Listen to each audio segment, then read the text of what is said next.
Υπάρχει αυτή η λογική, διαρκώς θα υπάρχουν φωτιές και πυρκαγιές. Εμείς λέμε ότι πρέπει να περάσουν σε δημόσια ιδιοκτησία όλες οι εκτάσεις που έχουν με τον ένα ή τον άλλο τρόπο περάσει σε ιδιωτική χρήση. Και επίσης λέμε ότι πρέπει να θεωρούνται βλαπτικοί και κατηργημένοι οι προηγούμενοι νόμοι τόσο της Νέας Δημοκρατίας το 1979 όσο και του Πασόκ το 87 που έχουν αποχαρακτηρίσει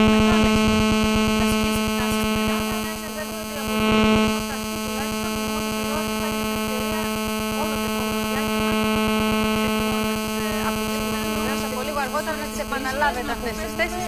Το είπαμε, μην ανακυκλώσουμε την κουβέντα. Πάμε και στην Αναστασόπουλο, γιατί δυστυχώς έχουν πληροφορίες και για άλλα μέτωπα της φωτιάς τα οποία θα πρέπει να πάνε. Κύριε Αναστασόπουλο, υποψήφιος στη Β' Αθήνας για το Λάος. Κάνετε και εσείς το σχολείο σας. Ναι, υποψήφιος στη Β' Αθήνα για το Λάος. Λαός, όχι Λάος. Λάος, έτσι. ναι. Εκείνο εκεί το οποίο ήθελα να πω ότι καταρχήν